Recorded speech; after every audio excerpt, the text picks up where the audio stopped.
Chers amis, nous sommes au Sénat aujourd'hui où se déroule une conférence Femmes, vie, liberté, Iran, révolte ou révolution. À cette occasion, je voudrais rappeler aux Français la tragédie que traversent mes compatriotes et solliciter l'aide du gouvernement français. Depuis 43 ans, l'Iran est gouverné par un régime de la terreur. Ces 2 derniers mois en particulier ont montré au monde entier jusqu'où ce régime était prêt à aller pour étouffer toute opposition et faire taire son peuple. Ce ne sont pas les premiers soulèvements qu'il a écrasés, mais nous sommes ici, aujourd'hui, pour nous assurer que ce seront les derniers.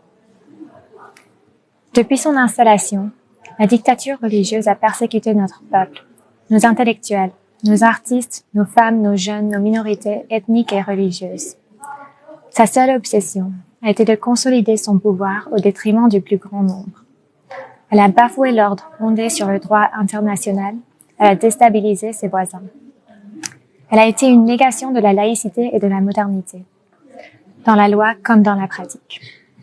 Elle a construit un système qui maintient les femmes dans l'ombre, qui plonge le peuple dans la misère et l'iniquité, qui empêche quiconque n'est pas d'accord avec le régime de pouvoir agir ou demander justice, qui remplit ses prisons de citoyens tout simplement attachés à leur liberté et qui menace leur famille, qui réprime les étudiants dans les universités, les enfants dans les écoles, un système, un régime qui tue.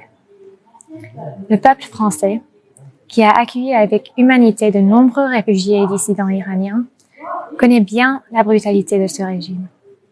Qu'il s'agisse de mon propre cousin, le capitaine de vaisseau Shahriar Shafir, ou de l'ancien premier ministre, Shahpour Bakhtiar, nombreux sont ceux qui ont subi sur le sol français les exactions de ce régime. Pour autant, cette violence demeure incomparable avec celle que mes compatriotes en Iran ont eu à subir durant ces 4 décennies. Une violence qui n'a pas cessé de sévir. Depuis plus de 2 mois maintenant, le monde est témoin du courage extraordinaire de tous ceux qui continuent de lutter pour les droits humains fondamentaux. Aujourd'hui, nous recensons plus de 450 morts et 18 000 prisonniers, plongeant dans le deuil et de l'incertitude des milliers de familles. Cette horreur n'a toutefois pas entamé la détermination du peuple iranien. Car le peuple iranien a toujours refusé de se défaire aux passions et aux croyances sombres des ayatollahs. Je lui réaffirme, ici, devant vous, toute mon admiration et tout mon soutien. Cette bravoure exceptionnelle, cette ferveur révolutionnaire dont le monde est témoin, doit vous conduire à ne plus considérer Ali Khamenei et ses cavaliers de l'Apocalypse comme les représentants légitimes de la volonté iranienne. Je vous demande d'avoir à l'esprit le nom de Nigar Shahkarami, une jeune fille de 17 ans que le régime a assassinée avec une brutalité telle que son visage en était méconnaissable. Celui de Kian Pirpalak, un petit garçon de 10 ans qui voulait devenir inventeur. Celui de Ghazaleh Chalabi, qui, quelques instants avant de tomber sous les balles, lançait à la foule « N'ayez pas peur, nous sommes tous ensemble ». Ayez à l'esprit le visage des peuples des régions du Sistan-Baloutchistan et du Kurdistan que le régime réprime en employant contre eux des armes de guerre. Mais ce ne sont là que quelques exemples d'opérations militaires menées contre des civils. Si vous avez encore la moindre question quant à ce qui motive les sacrifices du peuple iranien, ce que le titre de cette réunion implique, je vous invite à prêter attention à ces slogans. Dans toutes les rues du pays, le peuple d'Iran scande « À bas la République islamique, femmes, vie, liberté, nous nous battrons, nous mourrons, nous reprendrons l'Iran ». Ces incantations ne sont pas des appels à de simples réformes. Ce sont des slogans d'un peuple révolutionnaire qui risque tout pour que le régime de la République islamique soit tout bonnement aboli. Ne serait-ce pas un clin d'œil ironique de l'histoire de voir un régime qui s'est construit sur l'apartheid de genre être renversé par la première révolution conduite par les femmes? Nous savons que le nouvel Iran pour lequel les Iraniens se battent ne peut se limiter à la chute du régime actuel. Une telle chute ne suffirait pas à arracher le pays à la tyrannie religieuse, aux restrictions économiques, à l'isolement international. Pour parvenir aux objectifs que le peuple iranien se fixe, le nouvel Iran devra faire sien les principes de la démocratie, du pluralisme et de la laïcité. La transition démocratique de l'Iran changerait le Moyen-Orient de façon tout aussi déterminante que la révolution de 1979, mais dans une direction inverse.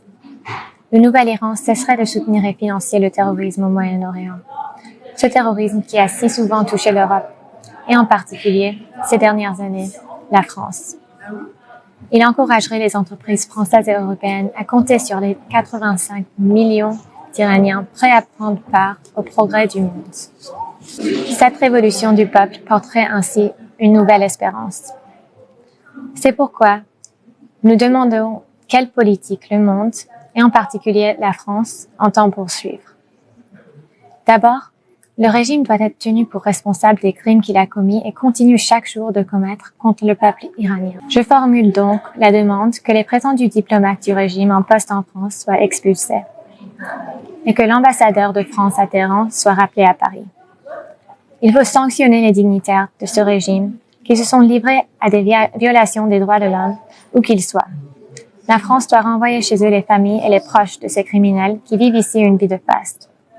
Elle doit ordonner le gel des avoirs qu'ils ont placés dans votre pays. Ensuite, il faut soutenir le peuple iranien. Je demande la restitution au peuple, ce qui lui appartient et ce que ce régime corrompu lui a confisqué. Alors que les Iraniens continuent de manifester avec vaillance et courage et qu'ils entament désormais des grèves pour renverser ce régime, nous pouvons créer un fonds pour les soutenir, ainsi que le réclame mon père depuis des années, et ainsi limiter au mieux les conséquences que le mouvement actuel fait peser sur leur vie et leur famille. Nous pourrions également utiliser ce fonds pour étendre l'accès d'Internet et permettre ainsi à mes compatriotes à nous faire parvenir les images et nouvelles de leur révolution, alors même que le régime fait tout pour les isoler du reste du monde. Chers amis, je m'adresse à vous aujourd'hui en tant que serviteur du peuple, qui a vu son père se battre toute sa vie pour le respect des droits de l'homme, de ses compatriotes et pour qu'ils choisissent librement leurs représentants. Comme toutes les Iraniennes et tous les Iraniens qui vivent hors du pays, je me lève chaque matin en apprenant la mort de jeunes, souvent d'enfants. Jour après jour, j'apprends les abominations que ce régime pratique sur celles et ceux qui ne réclament rien d'autre que de pouvoir vivre libre, sans crainte d'être emprisonnés arbitrairement, frappés ou assassinés. Le peuple iranien a besoin d'être soutenu, concrètement soutenu. C'est le message que je viens porter devant vous et je continuerai de faire tout ce qui est en mon pouvoir pour le faire entendre. Vous, Françaises et Français, êtes le peuple qui avait donné naissance à la démocratie dans le monde occidental. Soyez-en fiers et faites honneur à la démocratie en apportant votre soutien au peuple iranien. Faites honneur à ces mots de Victor Hugo.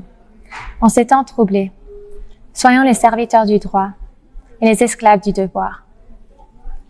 Quel autre pays que la France, le pays des droits de l'homme, du combat des femmes pour leurs droits, de la protection des droits des enfants, le pays des Lumières, quel autre pays que la France pour initier et mener une réaction et un soutien diplomatique fort et humain à un peuple dévasté par les atrocités d'un régime sans limite. M'adresser à vous, m'adresser à la France, c'est m'adresser au monde. Un monde qui, en soutenant le peuple iranien, a tout à gagner.